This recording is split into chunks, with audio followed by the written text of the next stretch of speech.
দুপক্ষের হাতাহাতির মধ্য দিয়ে গণতান্ত্রিক ছাত্র সংসদের যাত্রা শুরু। ঢাকা বিশ্ববিদ্যালয়ের আধিপত্য মানতে নারাজ বেসরকারি শিক্ষার্থীরা। চিকিৎসার ক্যাটাগরি বিন্যাস বাতিল দাবিতে ফের রাজপথে জুলাই আন্দোলনে আহতরা। প্রধান উপদেষ্টার কার্যালয়ের সামনে অবস্থান। লুটপাটে দেশকে ধ্বংস করেছে আওয়ামী লীগ, বললেন প্রেস সচিব। গণতন্ত্র পুনরুদ্ধারে দ্রুত জাতীয় নির্বাচন দাবি বিএনপি। এবং রমজান ঘিরে চড়া ফলের বাজারে ক্ষুব্ধ ক্রেতারা। গ্যাসের দাম বাড়ানোর গণশুনানিতে তোপের মুখে বিইআরসি।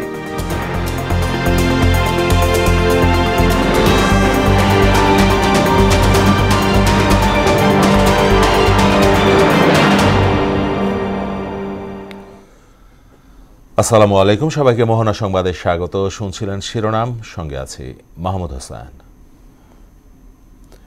এবার বিস্তারিত। দুই পক্ষের হাতাহাতির মধ্য দিয়ে যাত্রা শুরু করল ছাত্রদের সংগঠন গণতান্ত্রিক ছাত্র সংসদ। এর নেতৃত্বে রয়েছেন আবু বাকের মজুমদার। কমিটিতে ঢাকা বিশ্ববিদ্যালয়ের আধিপত্য মানতে নারাজ বেসরকারি বিশ্ববিদ্যালয়ের শিক্ষার্থীরা। এ নিয়ে দুপক্ষের ধাওয়া পাল্টা ধাওয়া সংঘর্ষে আহত হয়েছে দুইজন। আরও জানাচ্ছেন এমআর আসাদ। ঢাকা বিশ্ববিদ্যালয় শিক্ষার্থীদের সিন্ডিকেটের কারণে নতুন ছাত্র সংগঠনে যোগ্যরা পদবঞ্চিত হয়েছে দাবি করে মধুর ক্যান্টিনে বুধবার বিকেল থেকে বিক্ষোভ শুরু করেন বেসরকারি বিশ্ববিদ্যালয়ের শিক্ষার্থীরা। জুলাই বিপ্লবের ত্যাগীদের মূল্যায়ন করা হয়নি বলে অভিযোগ করেন তারা।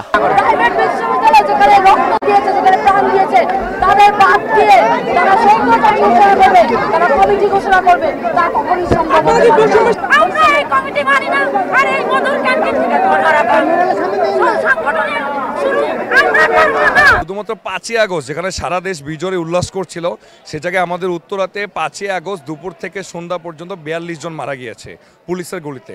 তাহলে বুঝতে পারতেছেন উত্তরা জোনটা কেমন ছিল। তো উত্তরার আন্দোলনের যে স্পিরিটটা ধরে রেখেছিল সেটা হচ্ছে আমাদের প্রাইভেট ভার্সিটিগুলো, স্কুল কলেজ বিভিন্ন প্রতিষ্ঠান আছে। প্রাইভেট ভার্সিটি যেগুলো ছিল আমাদের IUBAT, Shanto Mariam, world university, Uttara university, northern university. তো দিন শেষে এই মানুষগুলোর কারণে তো উত্তরা যাত্রাবাড়ি বিভিন্ন হটস্পটগুলোর কারণে তো এই আন্দোলনটা সফল হয়েছে। নতুন ছাত্র সংগঠনের আত্মপ্রকাশ ঠেকাতে মধুর ক্যান্টিন, মল চত্বর আর কেন্দ্রীয় লাইব্রেরির সামনে বারবার হাতাহাতিতে জড়ান শিক্ষার্থীরা। এতে আহত হন বেশ কয়েকজন, নেওয়া হয় হাসপাতালে। পরে বৈষম্য বিরোধী ছাত্র আন্দোলনের কেন্দ্রীয় সমন্বয়ক হাসিব জানান নতুন সংগঠনের নাম, জানান মতভেদ মেটাতে নেওয়া হবে উদ্যোগ। আমরা মধুর ক্যান্টিনে যে পরিস্থিতিটা লক্ষ্য করতে পেরেছেন সেটাকে আমরা ইতিবাচকভাবে দেখছি। আমরা মনে করছি যে এই নতুন বাংলাদেশ গণতান্ত্রিক ছাত্র সংসদের পক্ষে বাংলাদেশের জনগণের বিশেষ আগ্রহ রয়েছে এবং বাংলাদেশের শিক্ষার্থীদের কিন্তু আশা আকাঙ্ক্ষার প্রতিফলন কিন্তু বাংলাদেশ গণতান্ত্রিক ছাত্র সংসদ নিশ্চিত করবে। সে উদ্দেশ্যেই কিন্তু বাংলাদেশ গণতান্ত্রিক ছাত্র সংসদ এগিয়ে যাবে। সেখানেই কিন্তু আমরা দেখতে পেয়েছি যে প্রাইভেট বিশ্ববিদ্যালয়, 7 কলেজ এবং ঢাকা বিশ্ববিদ্যালয় সবার মধ্যে কিন্তু ইতিবাচক প্রতিযোগিতা আমরা লক্ষ্য করতে পেরেছি। জুলাইয়ে কাঁধে কাঁধ মিলিয়ে লড়াই করা সহযোদ্ধাদের মূল্যায়নে ত্রুটি হবে না বলেও আশ্বস্ত করেন তিনি। যদি কেউ কোনো প্রকার কোনো হামলার সাথে যেই সংশ্লিষ্ট হোক না কেন, সে প্রাইভেট বিশ্ববিদ্যালয় হোক কিংবা ঢাকা বিশ্ববিদ্যালয় হোক, যেই হোক না কেন, সেই ব্যাপারে আমরা কিন্তু তার সর্বোচ্চ সাংগঠনিক ব্যবস্থা এবং যাতে করে আইনগত যে বিচারিক ব্যবস্থাটা রয়েছে সেটা যত দ্রুত সম্ভব করা যায় সেটা তত দ্রুত আমরা সেটা নিশ্চিত করব। এমআর আসাদ, মোহনা সংবাদ, ঢাকা। চিকিৎসায় ক্যাটাগরি বিন্যাস বাতিলের দাবিতে প্রধান উপদেষ্টার কার্যালয়ে সামনে অবস্থান কর্মসূচি পালন করেছেন জুলাই আন্দোলনে আহতরা। সি ক্যাটাগরিতে অন্তর্ভুক্ত করে বৈষম্য করা হয়েছে অভিযোগ করে দাবি আদায় না হওয়া পর্যন্ত আন্দোলন চলবে বলেও জানান তারা। শামীমুজ্জামান চৌধুরীর রিপোর্ট। জুলাই আগস্টে বৈষম্য বিরোধী ছাত্র আন্দোলনে আহত প্রায় 13,848 জনের নাম তালিকাভুক্ত করেছে স্বাস্থ্য মন্ত্রণালয়। তাদের মধ্যে সহায়তা, চিকিৎসা এবং পুনর্বাসনের ক্ষেত্রে 3টি ক্যাটাগরি নির্ধারণ করা হয়। এ, বি এবং সি এই 3 ক্যাটাগরিতে ভিন্ন ভিন্ন সুবিধা দেওয়ার কথা বলা হয় সরকারের তরফ থেকে। সবচেয়ে বেশি অন্তর্ভুক্ত করা হয় সি ক্যাটাগরিতে। সরকারের এমন সিদ্ধান্তে নাখোশ আন্দোলনকারীরা। সিদ্ধান্ত বাতিল করতে বেশ কিছুদিন ধরেই রাজপথে সি ক্যাটাগরি ভুক্তরা। এ দাবিতে বুধবার প্রধান উপদেষ্টার কার্যালয়ের সামনে অবস্থান নেন তারা। আহতদের দাবি বাতিল করতে হবে সি ক্যাটাগরি, কেননা যাচাই বাছাই ছাড়াই তাদের সি ক্যাটাগরিতেই অন্তর্ভুক্ত করা হয়েছে। অঙ্গহানি, হাত নাই, পা নাই, চোখ নাই, তারা থাকবে এ ক্যাটাগরিতে।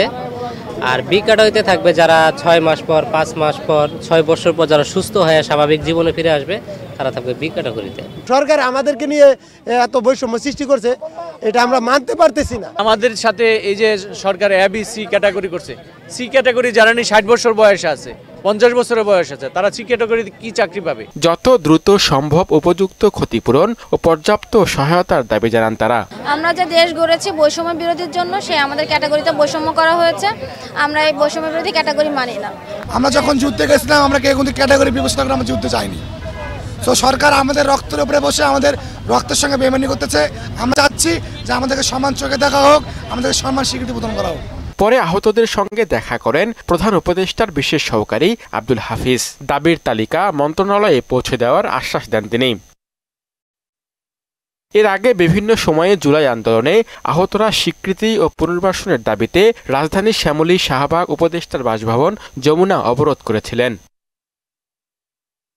শামীমুজ্জামান চৌধুরী, মোহনা সংবাদ, ঢাকা।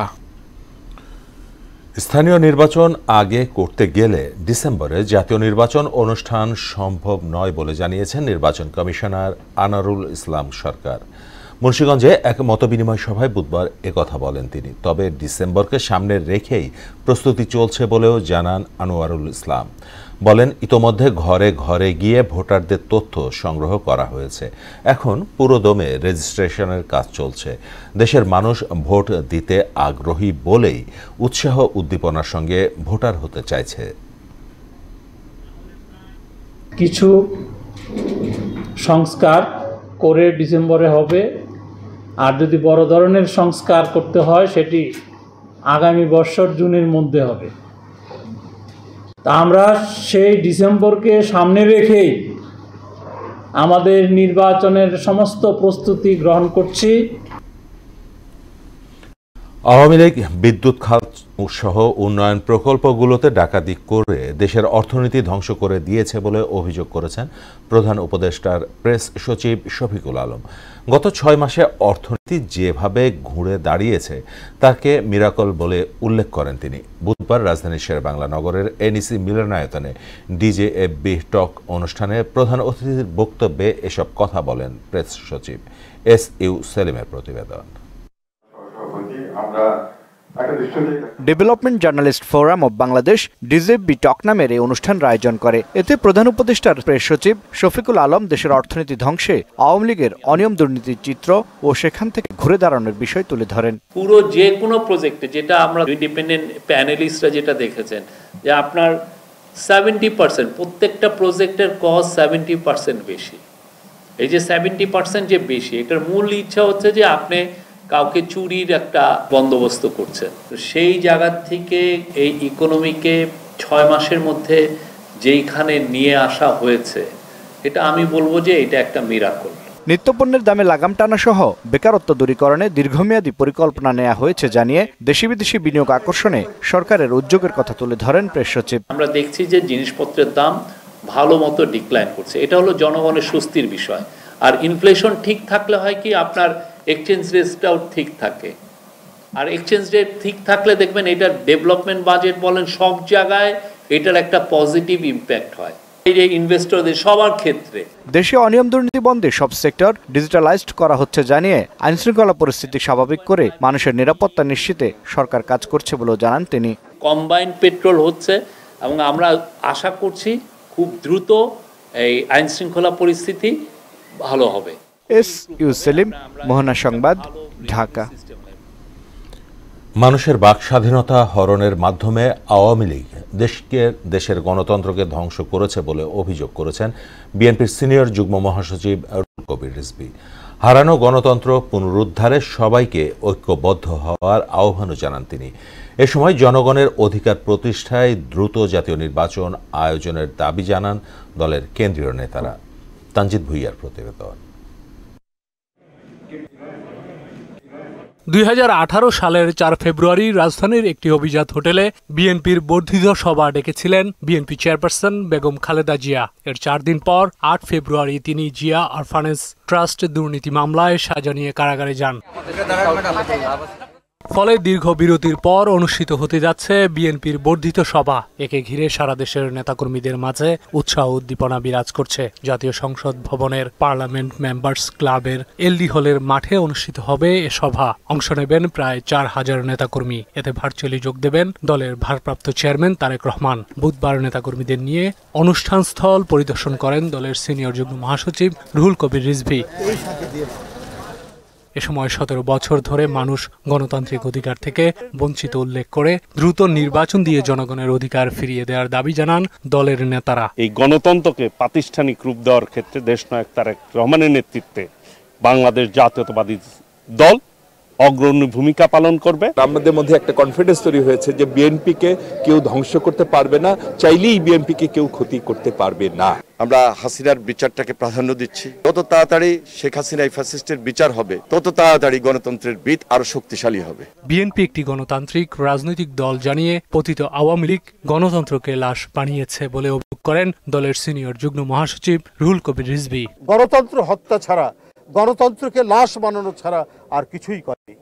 তারা নানা ধরনের বয়ান তৈরি করে জনগণের মধ্যে সেটাকে তারা বলার চেষ্টা করেছে, কিন্তু জনগণ বিশ্বাস করেনি। সরকারের পক্ষ থেকে অথবা নির্বাচন কমিশনের পক্ষ থেকে একটা সুনির্দিষ্ট ডেট এখনো কেন তারা বলছেন না, সেটি একটি বড় প্রশ্ন জনগণের কাছে। হারানো গণতন্ত্র ফিরিয়ে আনতে তৃণমূলের নেতাকর্মীদের ভিতরে ঐক্যবদ্ধভাবে কাজ করার আহ্বান জানান তিনি। পর্যায় পর্যন্ত নেতৃবৃন্দ তারা উপস্থিত হবেন। আমরা ইতিমধ্যেই তানজিদ ভুইয়া, মোহনা সংবাদ, ঢাকা। আমরা চিঠি জনগণ এ দেশে আর গডফাদার, গডমাদার ও মাফিয়াতন্ত্র দেখতে চায় না বলে মন্তব্য করেছেন জামায়াত ইসলামের আমির ডাক্তার শফিকুর রহমান। বুধবার পঞ্চগড় চিনিকল মাঠে দলীয় জনসভায় একথা বলেন তিনি। জনগণ ঐক্যবদ্ধ থাকতে না পারলে মাথা উঁচু করে সম্মানের সঙ্গে দাঁড়াতে পারে না বলেও মন্তব্য করেন ডাক্তার শফিকুর রহমান। আমরা বাংলাদেশকে আর গডফাদারদের বাংলাদেশ দেখতে চাই না, গড মাদারদের বাংলাদেশও দেখতে চাই না, মাফিয়া তন্ত্রের বাংলাদেশ দেখতে চাই না, পেশিবাদের বাংলাদেশ দেখতে চাই না। আগামী দিনের বৈষম্যহীন, দুর্নীতি দুঃশাসন মুক্ত মানবিক বাংলাদেশ গড়ার জন্য তোমাদেরকে আরেকবার গর্জন করতে হবে। মুক্তিযুদ্ধকালে মানবতা বিরোধী অপরাধ মামলায় জামায়াত নেতা এটিএম আজহারুল ইসলামের মৃত্যুদণ্ডের রায়ের বিরুদ্ধে আপিলের অনুমতি দিয়েছেন সর্বোচ্চ আদালত। আগামী 22 এপ্রিল শুনানির দিন ধার্য করা হয়েছে। আইনজীবীরা জানান, বিচারের ক্ষেত্রে আন্তর্জাতিক আইন না মানা সহ 4টি কারণে এ আদেশ দিয়েছেন সর্বোচ্চ আদালত। মানবতা বিরোধী অপরাধে এটি প্রথম কোনো মামলা যেটি রিভিউ থেকে আপিল শুনানির অনুমতি দিলেন আদালত। বিস্তারিত কাজী পাপ্পুর রিপোর্টে।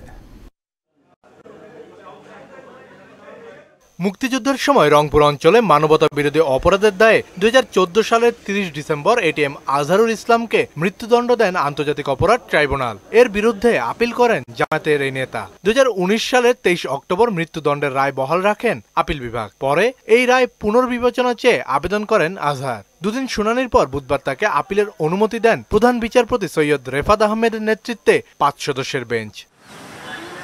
এটিএম আজহারের আইনজীবী জানান, বিচারের ক্ষেত্রে আন্তর্জাতিক আইনের রীতিনীতি না মানা সহ 4টি কারণে এই আদেশ দিয়েছেন সর্বোচ্চ আদালত। 1973 এর আইনে এটা খুব বড় একটা গ্রাউন্ড এবং আইনি বলা আছে মানতে হবে আন্তর্জাতিক আইন, ওনারা মানেন নাই। এই মেইন গ্রাউন্ডে রিভিউ অ্যালাউ হয়েছে। ওনারা যেভাবে ইন্টারপ্রিট করেছেন আইনটাকে, সেই ইন্টারপ্রিটেশনটা ম্যালাফাইডি ছিল। 3 কিলোমিটার থেকে আইডেন্টিফাই করেছে, 5 কিলোমিটার থেকে আইডেন্টিফাই করেছে, এটা হিউম্যানলি পসিবল না। এবং 4 নম্বর পয়েন্ট ছিল কিছু ডকুমেন্টারি এভিডেন্স ছিল, ওই এভিডেন্সটা ওরা কনসিডার করেন। অবভিয়াসলি এটা কোয়েশ্চেন রেজ হবে আব্দুল কাদের মোল্লা সাহেবের রায় এবং তার পরবর্তীতে যত রায় হয়েছে ওটার মিসক্যারেজ অফ জাস্টিস হয়েছে কিনা ওটা আমরা এক্সপ্লোর করতে পারবো। আব্দুল কাদের মোল্লার রায়ের আলোকে এই আপিল অনুমতি দেওয়া হয়েছে বলে জানান আন্তর্জাতিক অপরাধ ট্রাইব্যুনালের পক্ষের আইনজীবী গাজী এমএইচ তামিম। এখানে ইন্টারন্যাশনাল ক্রাইমসের ডেফিনেশন এবং প্রসিডিউর অ্যাপ্লিকেবল হওয়া উচিত, সেজন্য আমরা পিটিশনারের এই বক্তব্যের সাথে মোটেই দ্বিমত পোষণ করিনি, বরং একমত পোষণ করেছি। ন্যায় বিচারের স্বার্থে আমরা মাননীয় অ্যাপিলেট ডিভিশনকে অ্যাসিস্ট করতে আসছি। কারো বিরুদ্ধে আসিনি, কোনো দণ্ড কার্যকর করতে আসিনি বা কাউকে খালাস প্রদানের জন্য আসিনি। মামলার পরবর্তী শুনানি 22 এপ্রিল। আগামী 22 এপ্রিল 2025 তারিখ আপিল শুনানির জন্য দিন ধার্য করেছেন। কাজী পাপ্পু, মোহনা সংবাদ, ঢাকা। আইন নিজের হাতে তুলে না নিতে জনগণের প্রতি আহ্বান জানিয়েছেন স্বরাষ্ট্র উপদেষ্টা জাহাঙ্গীর আলম চৌধুরী। বুধবার সাভারের রাজালাখ এলাকায় বিএআরসির তৈরি খামারি মোবাইল অ্যাপ উদ্বোধন ও হর্টিকালচার সেন্টারে কৃষকের শীতল ঘর কার্যক্রম পরিদর্শন শেষে একথা বলেন তিনি। সাধারণত ভোররাতে অপরাধমূলক কর্মকাণ্ড বেশি হয়ে থাকে উল্লেখ করে উপদেষ্টা বলেন, দেশ জুড়ে মানুষের নিরাপত্তায় পুলিশ সহ আইনশৃঙ্খলা বাহিনী একসঙ্গে কাজ করে যাচ্ছে। জনগণকে বলবো যে আইন আপনারা নিজের হাতে তুলে নেবেন না, আর পুলিশকে বলবো তারা আরো বেশি অ্যাক্টিভেট হওয়ার জন্য, যেন এই ধরনের ঘটনা না ঘটে। কিছুদিনের মধ্যে শুধু পুলিশ না, অন্যান্য আইনশৃঙ্খলা বাহিনীর জনসংখ্যা আমরা বাড়াবো। বছর খানেক ধরে চড়া ফলের বাজার। বিলাসী পণ্য বেচাকেনায় আপেল, আঙ্গুরের মতো ফলমূলে 3 দফায় আমদানি শুল্ক বাড়ানো হয়েছে। এমন পরিস্থিতিতে রমজান ঘিরে ভাবনায় পড়েছেন ক্রেতা বিক্রেতা দুপক্ষই। পুষ্টি চাহিদা পূরণে ফলের দাম ক্রয় ক্ষমতায় রাখতে শুল্ক কমানোর তাগিদ দিয়েছেন কৃষি গবেষকরা। আরও জানাচ্ছেন উষা ফেরদৌস। ফল আমদানির ওপর 25% আমদানি শুল্ক, 20% নিয়ন্ত্রণমূলক শুল্ক, 30% সম্পূরক শুল্ক, 10% অগ্রিম কর, 15% ভ্যাট আর 5% অগ্রিম কর আছে। সব মিলিয়ে শুল্ক আর করের বোঝা 136%। এনবিআর এর তথ্য অনুযায়ী প্রচলিত আমদানি পণ্যের মধ্যে গাড়ি ও অ্যালকোহলের পর তাজা ফল আমদানিতেই সবচেয়ে বেশি শুল্ক গুনতে হয়। রোগীর পথ্য হিসেবে ফলের ব্যবহার অনেক, তেমনি পুষ্টি চাহিদা মেটাতেও ফল গুরুত্বপূর্ণ। আর রমজান মাসে ফলের চাহিদা বাড়ে কয়েক গুণ, দামও হয় চড়া। সামনে রোজা বলে ফলটা মানুষ অনেক বেশি খায় রোজার সময়, এখন থেকেই দাম শুরু হয়ে গেছে অনেক বেশি। সবাই হিমশিম খাচ্ছে আর কি ফল কিনতে। ডাক্তারও সাজেস্ট করে এবং এর ফলটা খাওয়ার জন্য, ফল খাইলে শরীরের জন্য ভালো, কিন্তু আসলেই সাধারণ মানুষের জন্য ক্রয় ক্ষমতার বাইরে চলে যায়। রমজান মাস আসলেই বাংলাদেশের সমস্ত পণ্যের দাম বাড়ে। আমি মালয়েশিয়াতে থাকছি, মালয়েশিয়াতে সব জিনিসের ছাড় দেয়, চীনারা পর্যন্ত ছাড় দেয়, কিন্তু বাংলাদেশে এটা হয় না কেন?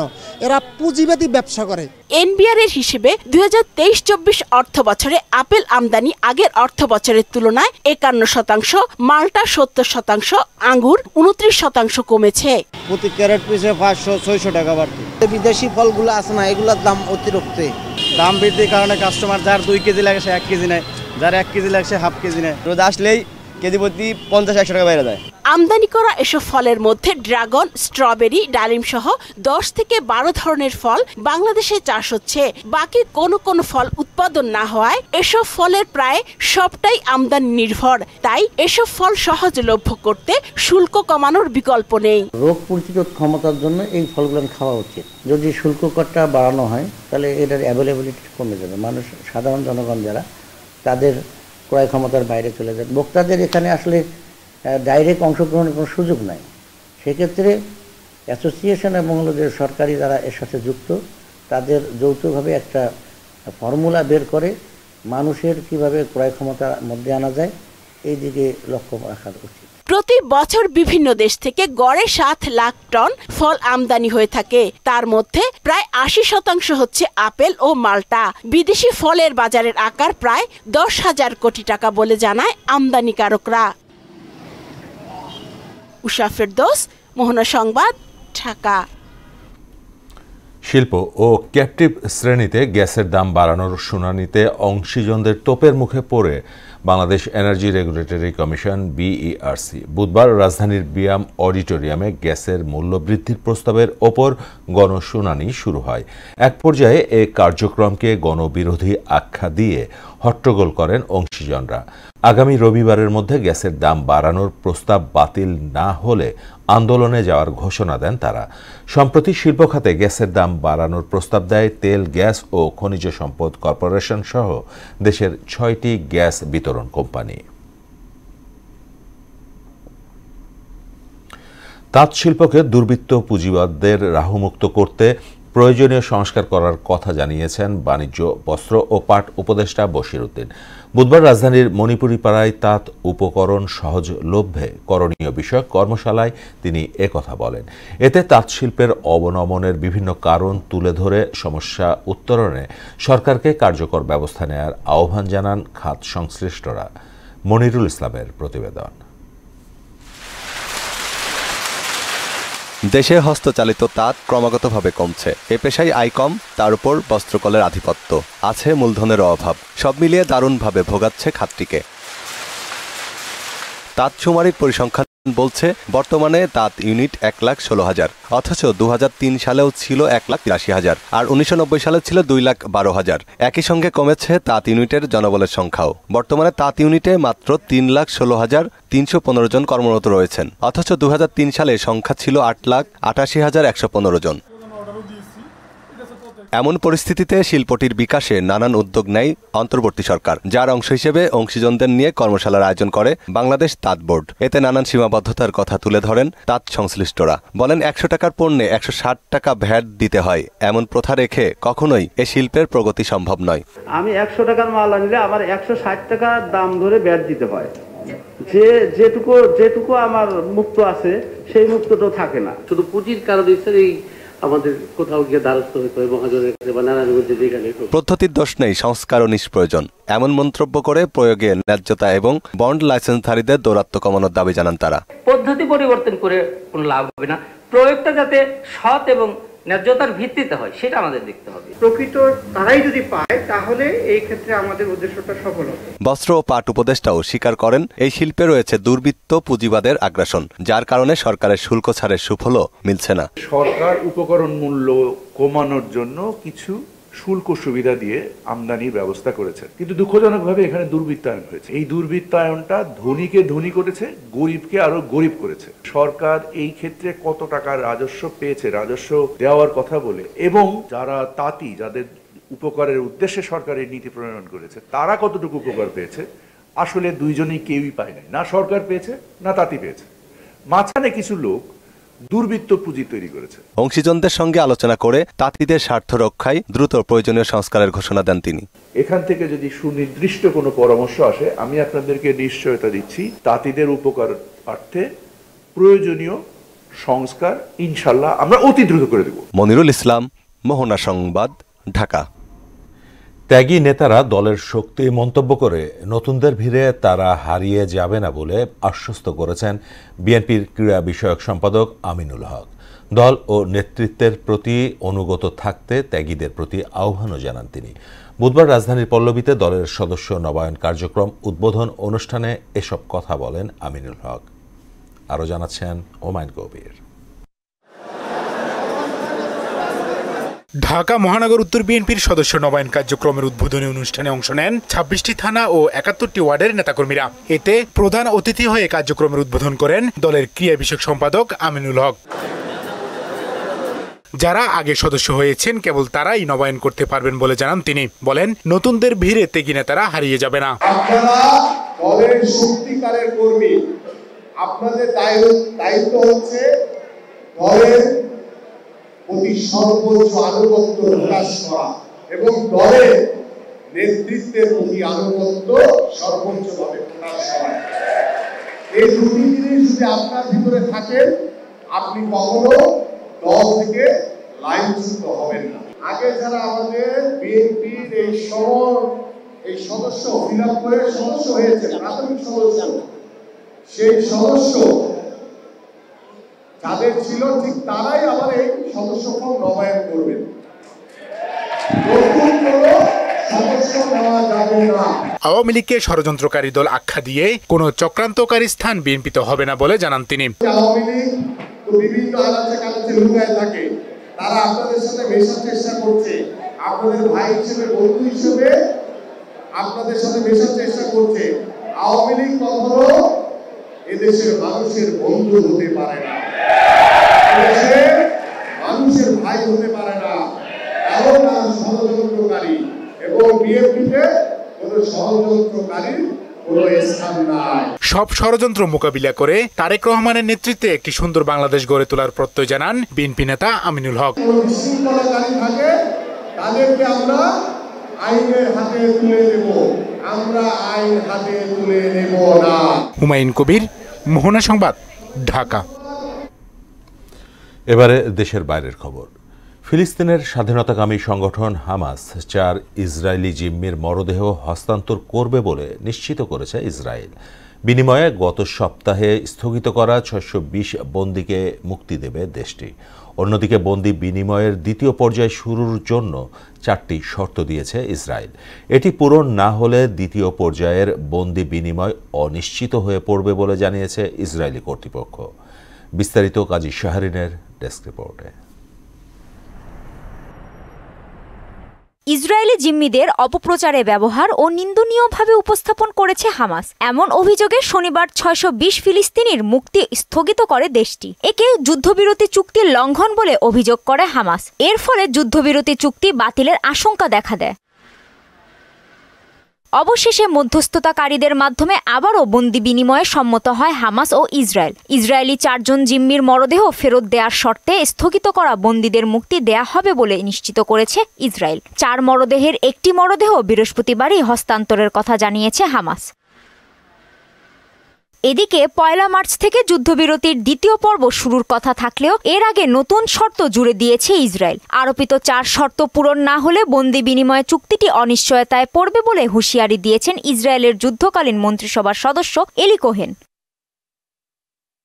মঙ্গলবার ইসরায়েলি টিভি চ্যানেল কানকে দেয়া এক সাক্ষাৎকারে এ শর্তগুলোর কথা উল্লেখ করেন কোহেন। তবে এই বিষয়ে এখনও হামাসের প্রতিক্রিয়া জানা যায়নি।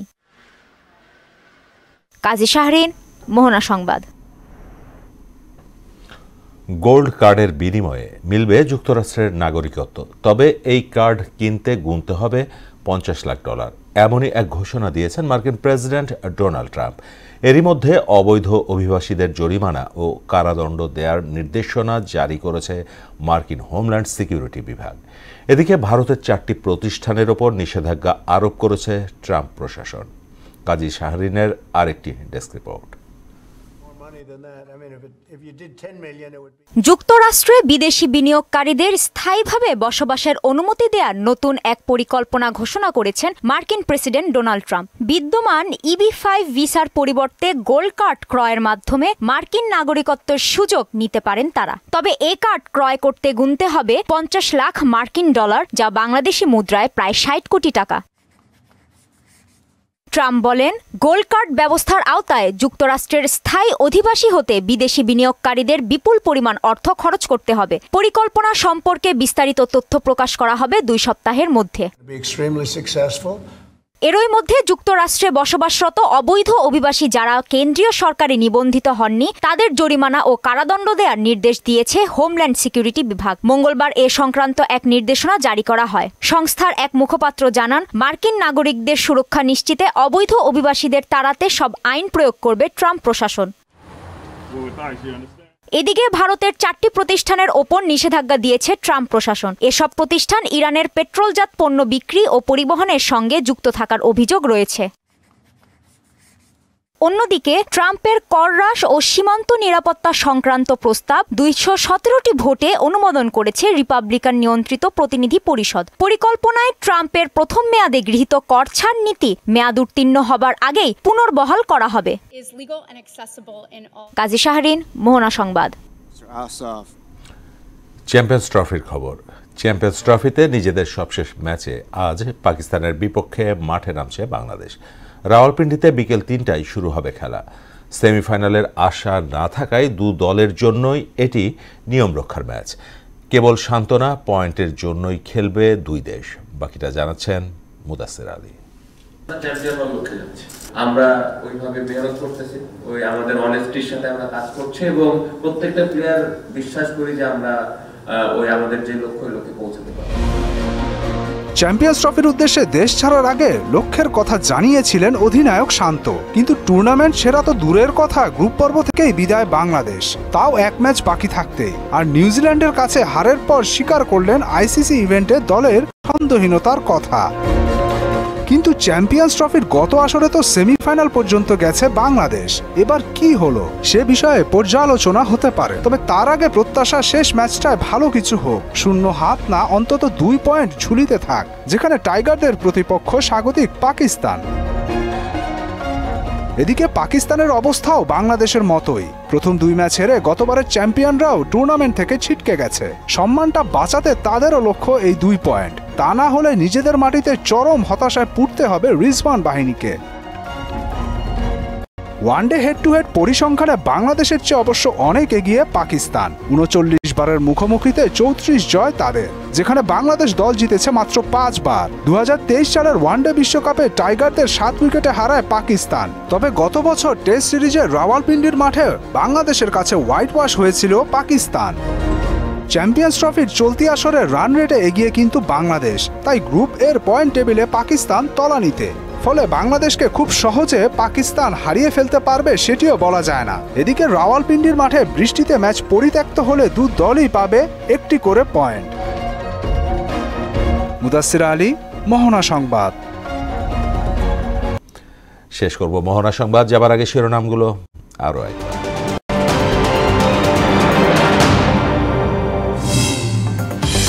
দুপক্ষের হাতাহাতির মধ্য দিয়ে গণতান্ত্রিক ছাত্র সংসদের যাত্রা শুরু। ঢাকা বিশ্ববিদ্যালয়ের আধিপত্য মানতে নারাজ বেসরকারি শিক্ষার্থীরা। চিকিৎসায় ক্যাটাগরি বিন্যাস বাতিল দাবিতে ফের রাজপথে, জুলাই আন্দোলনে আহতরা। প্রধান উপদেষ্টার কার্যালয়ের সামনে অবস্থান। লুটপাটে দেশকে ধ্বংস করেছে আওয়ামী লীগ, বললেন প্রেস সচিব। গণতন্ত্র পুনরুদ্ধারে দ্রুত জাতীয় নির্বাচন দাবি বিএনপির।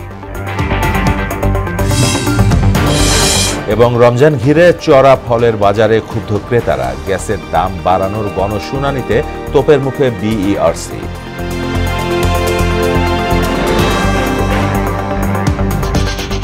এই ছিল মোহনা সংবাদে। মোহনার সবশেষ খবর জানতে ভিজিট করুন www.mohana.tv। সংবাদ দেখতে পারেন ফেসবুক ও ইউটিউবে।